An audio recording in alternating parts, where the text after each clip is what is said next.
Welcome to Hiring to Firing, the podcast. I'm Tracy Diamond, a labor and employment attorney with the law firm of Troutman Pepper. Today, my partner, Evan Gibbs, and I welcome our guest, Debbie Epstein Henry. Debbie is a best-selling author, public speaker, and consultant.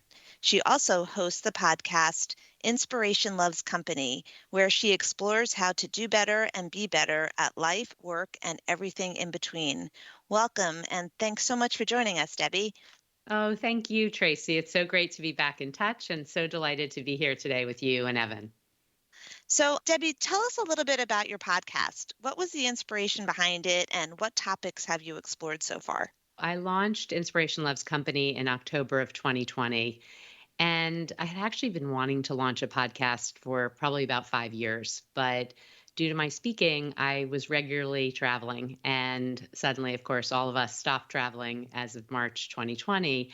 And I felt like I had a little bit more room to really explore the podcast. And I also felt there was a real need for more conversation that intersects three aspects of our lives, essentially the professional, personal, and community. And that's really what I try to do on the podcast is interview different New York Times bestselling authors and thought leaders and TED speakers about this intersection of our lives and really delving in deep to each of these aspects. So we've covered topics like women and careers and happiness and leadership and race and bias and candor and courage and all those sorts of topics that you talk often with your family or close friends about, but you don't really delve into with the context of professional and community ideas as well. So that's really the idea. It sounds fabulous, and it's a perfect subject for today's topic. Today, we're going to focus on Apple TV's new show called Severance, which is a trippy sci-fi series. The show tells the story of a group of employees who have agreed to undergo a surgical procedure that renders them unable to remember anything about their personal lives when they're at work, and also unable to remember anything about their work lives when they're home. Their brains are, quote, severed, so to speak. Let's take a listen. I mean, I wish I could do it. I'd just always be thinking about, the other one. Well, there is no other one. It's me. I do the job. I just don't grasp the visceral element. What does it feel like? Well, it's simple. One's memories are bifurcated, so when you're not at work, you have no recollection of what it is you do there. Did I get that right, Mark? Well, So you walk in at 9 a.m., and then suddenly it's 5, and you're leaving. Well, they stagger us a little. And then, conversely, when you're at work, you can't access outside memories. So in effect, that version of you is trapped there. Well, I mean, not trapped, but what? So one could say that this is the ultimate work-life balance.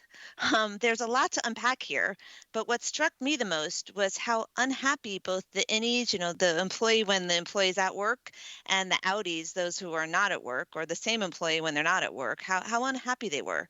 The innies seem to be stuck in this mind-numbing spiral of meaningless computer work, while the outies appear to live in a cold, dark, isolating world.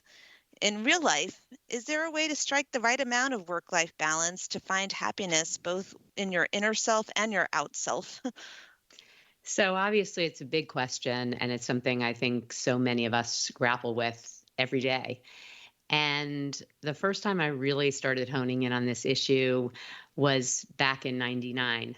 And I was trying to play an integral role in my kids' lives and also be on partnership track like you, Tracy. And I sent an email to you in 1999 and 5 other people and said, I want to start talking about work-life issues. And within a few days, 150 people emailed me back in response. And the reason why I mention that is that's really how I stopped practicing law and started getting into public speaking on the work-life front and then many other topics. And through that first email and then the response and then a growing network of 10,000 plus lawyers, I started getting what I called the Dear Debbie emails. And in those emails, I started hearing from lawyers around the country about what happiness looks like and what work-life balance looks like. And through that wonderful feedback from the lawyer community, I've honed in on what I think are 5 aspects of work-life balance that leads to happiness. And I'll share with you them, and they won't surprise you, of course.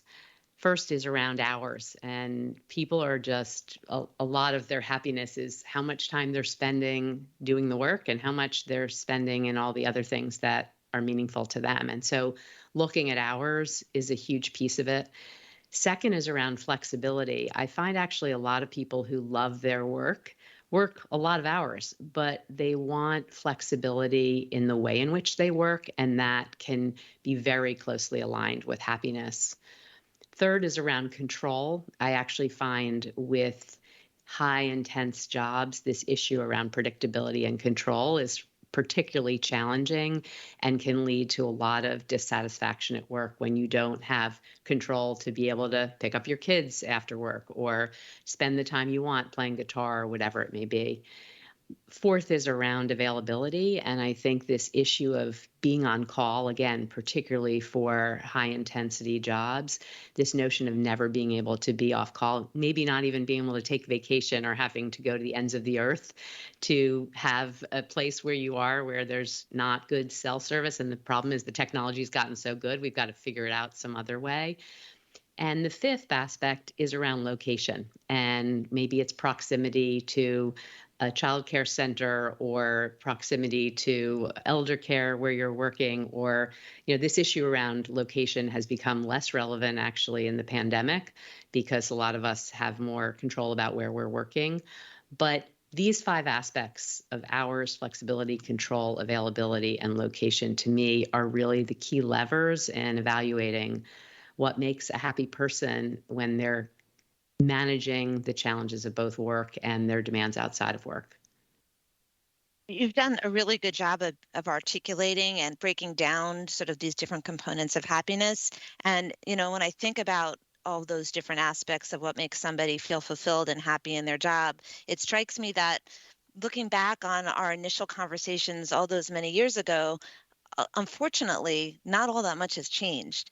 And I'm curious, Evan, to get the sort of male viewpoint here of, what are your thoughts about Debbie's 5 points of happiness and how that fits into your career development as a guy? Oh, well, I'll tell you, I think that there is and again, this is just my opinion, but I think there's a generational divide or a generational split, if you will. The men lawyers that I grew up sort of working under, their experience was very different from mine. I think without exception, I think their wives worked exclusively in the home and they did their lawyer job, and they didn't do nearly as much at home. They weren't involved with, picking up from daycare and doing laundry and things like that. And for me and for other lawyers my age, our wives work outside the home as well. And with that, for me, it's only fair that we're splitting the responsibility. It's not fair for my wife to work outside the home and then for her to bear all the child rearing responsibilities and housework and all that stuff. And I think that for me, having those responsibilities, those shared responsibilities for me has made flexibility around my work schedule just absolutely necessary. I mean, I would not do this job if I didn't have the flexibility to come and go when I needed to. And for me, I can say that the pandemic came personally, the changes that it wrought came at the perfect time for me because we had our first child right when the pandemic started. And so I never had to juggle, childcare and in-person, full-time in-person office work personally. And I can't imagine doing that, quite frankly. Now I'm so used to working from home and having the flexibility that it's really worked out well for me. And I actually really enjoy it. I love what I do, and I really enjoy the sort of integration. To me, what's changed and what's most important about what you said, the way I take it personally, is the integration between work and home life, where now I don't have to feel like work always takes priority 9 to 5.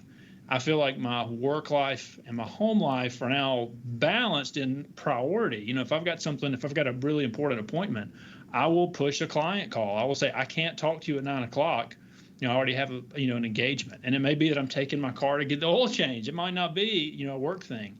And to me, that has made me immeasurably more satisfied with my job, being able to have that flexibility. It's so great to hear both a male and a perspective from somebody who is of a generation that's different from Tracy and mine. And this is part of the success of changing the conversation around work-life balance is, can we move it away from being a mommy issue, take the gender out. And the other aspect of effective change around work-life balance is moving it away from being an issue that relates solely to parenting, because what historically was the problem was that, then anybody who didn't have kids was sort of dumped on for everything else, and it breeded a lot of resentment. But the third aspect, which you spoke to, Evan, is this issue about integration, that it's not a work/life balance that's so artificial to separate the two. Our lives are inextricably linked. It's like when you hear somebody say, well, Facebook is for your personal life and LinkedIn is professional, as if we don't have people who cross over, of course, and those boundaries don't exist. You referenced the pandemic, of course, and I think one of the things that's been so interesting is we've had entree into our colleagues' lives in a way that we never would have otherwise. And it's brought an intimacy and a more personal connection to our work relationships, even though in some respect they feel more estranged because we don't have the in-person contact.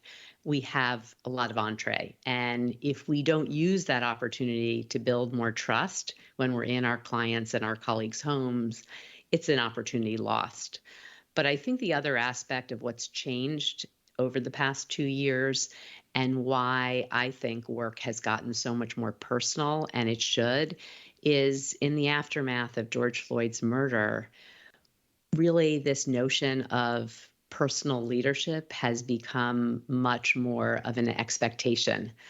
And there's been an expectation that leaders bring in their personal lives in order to connect more effectively and to communicate more effectively with their colleagues. I remember shortly after George Floyd's murder that there was a piece in the Wall Street Journal about how Black executives were being invited to tell their personal stories for the first time, and how powerful that was, and how that is long overdue, but also an opportunity to build more strong relationships among colleagues. And that's part of this discussion as well. Before the pandemic, I usually felt like there was a very clear sort of wall between work life and personal life. And you just, unless you knew the person really well, you didn't really delve into that.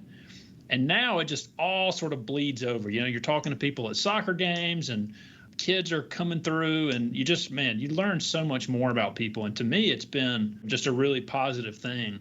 And I don't feel like in Severance, where we really have this hard line between work life and home life, I feel like it's a much blurrier line, if it exists, much at all. And people, to me, that's created a lot of empathy. I think that's the thing that I've seen the most, is you really kind of come to have more, at least for me, have more realistic expectations, about people's time and what they're doing and what their other commitments are. I don't know. I think that's been a big thing that I've noticed, not just for myself, but for others. It seems like people have become more empathetic to, oh, well, you've got some crazy stuff going on in your life. Maybe this deadline isn't that important, or we can move it around or whatever. It's been an equalizer from a gender perspective in terms of it's all of us now that are working at home. Some of us, and I do want to make the caveat that, of course, we're talking about office jobs where there has been a work at home component. There are many workers across the country that did not have that luxury of being able to work at home. But in this segment of the population, it has equalized, where it used to be sort of the part-time worker that may be working at home or maybe only working in the office certain days of the week and not working at all the other days, whereas now it's most everybody in that job segment that is doing that.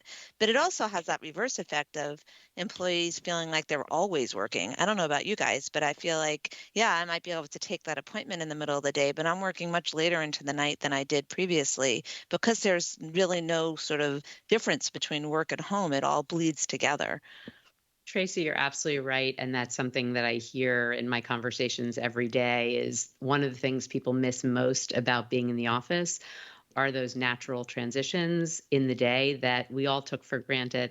Part of it is commuting to the office and that sort of thing, but other things like those casual conversations we have at the water cooler and at the coffee station and grabbing a bite in the company or firm cafeteria or getting drinks after work. And those transitions in the day were just these natural boundaries that people took for granted. And when we started working from home, all of a sudden we had to self-impose those boundaries. And I think a lot of people didn't have the discipline to do that or didn't really even know how to start doing that. And it's been something that's really been a struggle for a lot of workers. So how do you find work-life balance in the post-pandemic or pandemic world? I think that if part of your work is going to involve working from home or some sort of hybrid work, you do really have to routinize your daily life. And that means starting your day at the desk at whatever time makes sense to you. If you exercise, working that in at some point of the day, build that time in, schedule it just as you would that client call or that colleague meeting. And if you don't really anchor your calendar with those different routinized things that are your priorities, you're going to just get consumed in the hours behind your desk. And so it really does take that discipline. I think also a lot of us really need to reflect on a periodic basis about what are our priorities. I think a lot of us in the pandemic have reflected and really had more clarity on what's important, what isn't, and to really shed yourself of those responsibilities that are not meaningful to you or those organizations that you are participating in a fairly moderate way that aren't really contributing to the organization or contributing or enriching your life, and really shed those relationships, frankly, as well as those commitments that don't serve you or where you're really able to have somebody else step in and maybe contribute more value. I do think that takes some discipline, but it does definitely is better way to get towards that path of happiness. I want to turn to another aspect of the show Severance. The show portrays work as really soulless, right? The innies' entire lives are spent sitting in a cubicle, sorting random numbers on a computer screen into boxes.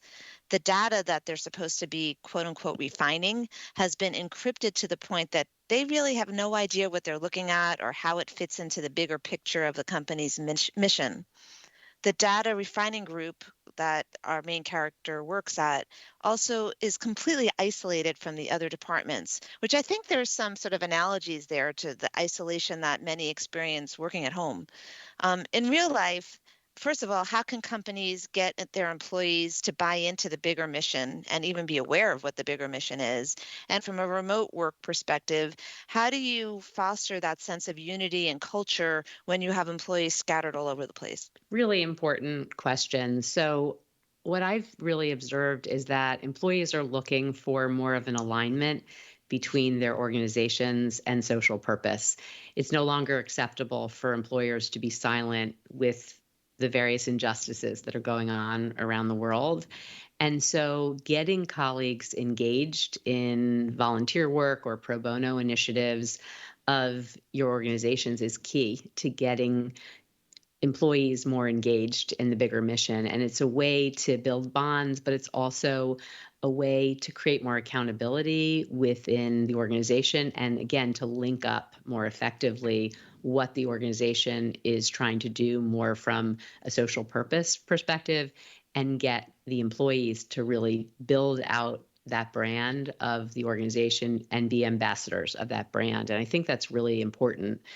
And with respect to your second question, I think getting colleagues more involved in other efforts of the organization outside of their day job responsibilities really reinforce the workplace as a community, which is what employees want. And there's so much about the Great Resignation that's been discussed and written about as of late. And I think that's part of what is missing, as you mentioned, culture, that employees want to feel like they are part of a community. And it's interesting, Evan mentioned before the topic of empathy. I'll do a big shout out to Troutman Pepper. I collaborated with Troutman earlier, in late 2021. And one of my podcast episodes with Troutman as a sponsor happened to be released today, and I interviewed an expert on empathy, Sherry Turkle, who's a prominent MIT professor who wrote a memoir called The Empathy Diaries. And the topic of my interview of her was around cultivating empathy and the notion that a firm like Troutman Pepper would take on hosting an event like that and facilitate a dialogue in the community of your colleagues, but also your clients around empathy. That is just what I'm talking about, is reinforcing how a community, in this case, Troutman Pepper, can be a resource for colleagues and clients around something meaningful like empathy in the workplace and beyond. And that takes a level of courage to introduce those kinds of topics that historically would have been, I don't know, too fluffy or too, too intimate for the workplace. And now there's really an opportunity and a platform to explore those kinds of topics more. I think it's even more, even giving even more specific for litigators, things like empathy, sort of soft skills and things like that, I think have historically been discouraged because there's this concept of, well, you've got to be this sort of aggressive, take no prisoners type of person. I think that, it's fine to be an aggressive litigator, but I think, to your point, it's really important that people sort of realize that, we're humans as well, and that empathy is an important part of our overall existence. I think for me, it's easy, especially as a younger attorney, it was easy to sort of lose sight of that and sort of feel like you have to have this persona of take no prisoners and be aggressive at all costs. When I was a young associate in New York City, I worked for a law firm, and one of my mentors was an older woman who spoke in a very soft-spoken manner all the time, and she was a top-notch litigator. And that was a real eye-opener for me because it showed me that you didn't need to raise your voice and be a bully in order to get your point across, that you could do it in a very soft-spoken way, but still have back that up with steel underneath and stand strong on your position and be a good advocate for your client without necessarily being a bully. But I think too often people associate loud with strong and soft with weak, I know exactly who you're talking about, Tracy, of course, because we shared that colleague. And I think your point is an important one. And it comes back to the comment we had in the conversation we had earlier around personal leadership, that she brought in her personal style there. And it worked because that is who she is. And had she tried to be that bully in an aggressive, traditional way, it wouldn't have been as effective. And so encouraging lawyers or other professionals to have the confidence to bring in their personal style is something that I think is long overdue. So, Debbie, I want to turn to a different topic having to do with the show. In the show, workers are rewarded with really meaningless tokens, finger traps, dance parties, waffle parties, bizarre waffle parties. The finger traps in particular are rife with symbolism, right? The reward is literally a trap. How can companies reward performance in a way that is more meaningful? I think tying the reward to the personal interests of the employee can be a really powerful way to recognize a contribution from an employee. So, for example, if a colleague is engaged in the arts and does a fabulous job on a pitch with a client, sending that colleague theater or ballet tickets, really is a personal touch. Or if an employee has young kids and does some fabulous thing, sending tickets for a family outing and giving them that afternoon at that baseball game or whatever it may be, is a really important gesture to show a thoughtfulness in that personalization that can be meaningful to somebody. Or if it's a junior person who really wants mentorship and really wants access to a leader, having that leader take the time to have lunch and sit down with that person and really hear how he or she can support them. Those kinds of demonstrations of a real awareness of what that person really cares about, and then honoring it and honoring them by recognizing them in a way that actually is meaningful. I'm paraphrasing, but the famous Maya Angelou quote that people will forget what you say and people will forget what you do, but people won't forget how you make them feel. And so much of people feeling recognized and valued is when you demonstrate that you listen to them. And I remember when I was practicing law, having a client who sort of had everything and, personally just like didn't need anything. But there was a point where I really wanted to recognize this client. And I remember when I had told him initially, oh, I moved from New York to Philly. And he said off the cuff, I just love those Philadelphia cheesesteaks. And I sent him these Philadelphia cheesesteaks. You can get them packaged in ice, and they arrived in LA. And he was just like, that's the best gift I've ever gotten. And I'm convinced, I think the cheesesteaks actually were very good, apparently. But I think the bigger issue was like, I heard him and I remembered it and I just filed away. And again, it was personal. It wasn't about the deal that was, went well and all that sort of stuff. It was about the personal touch. And I think that's what employees want. They want the personal touch. They want it to be thoughtful. They don't want it to just be throw money, although money is good. They don't want to really just have money thrown at them. Right. So people say that your friends are the family that you choose, right? And like most employees, the 4 employees of the microdata refinement department in the show Severance did not get to choose each other. Unlike real life, however, those innies do not get to balance their work relationships with their friends and family on the outside, since they have no memory of their friends and family on the outside. Their coworkers are the only friends they have. And those personalities are, incredibly different. In the real world, how can employers help to foster friendships in the workplace? And is it in their best interest to do so? I very much believe it's in an employer's interests because to me, relationships are what build culture, and they're also what differentiate workplaces because it's again, I referenced before communities. I think it's so much about the communities that you can build, the loyalty that you can engender as an employer.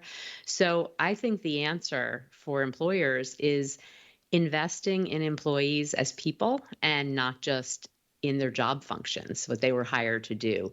So examples of that are investing in things like sponsorship. And when I say sponsorship, I mean that ramped up version of mentoring, and sponsorship being a term of art around highly regarded leaders at organizations investing in junior high potential talent. But investing in communication skills of your employees and leadership skills and networking and time management, because all of these opportunities to enhance your employees' skills as people is going to make the workplace more hospitable, and it's going to make employees want to work with their colleagues more readily and be engaged with those team members and make their colleagues look good. And all of that is about creating a more positive work environment and in turn creating more incentives to deliver good work and deliver good results for clients. So to me, it's all about the relationships. And you see that, by the way, with people with successful careers. They end up following the people who sponsored them, who developed them, who invested in them, again, not just as lawyers or as accountants or as financial service executives, but as people. And they care about them as people outside of work as well. I think you're absolutely right that, having those relationships is something that makes work more meaningful for the job you have and the job you may have in the future. But, as employment lawyers, we can't help but cringe just a little when we're thinking about the cases that we're going to defend later on. But that's a very good point. Well, I think it's always tricky when you have a subordinate and a supervisor striking up a friendship. Of course, it adds another whole layer if it's a romantic relationship. But it's also equally important that employees have friends at work and people that they feel comfortable spending their days with, or they're not going to buy into being at work in the first place. So I think there's going to be that inherent tension there. Anyway, we're running out of time, so I just wanted to give a moment to thank Debbie Epstein Henry again for joining us. You can hear about her podcast, Inspiration Loves Company, and find out more about her on www.debbieepsteinhenry.com. Debbie, thank you so much. And Evan, thanks again as always. It was lovely having you. I really enjoyed this conversation. Thanks so much to both of you. Copyright Troutman Pepper Hamilton Sanders, LLP. These recorded materials are designed for educational purposes only. This podcast is not legal advice and does not create an attorney-client relationship. The views and opinions expressed in this podcast are solely those of the individual participants. Troutman Pepper does not make any representations or warranties, express or implied, regarding the contents of this podcast. Information on previous case results does not guarantee a similar future result. Users of this podcast may save and use the podcast only for personal or other non-commercial educational purposes. No other use, including, without limitation, reproduction, retransmission, or editing of this podcast may be made without the prior written permission of Troutman Pepper. If you have any questions, please contact us at troutman.com.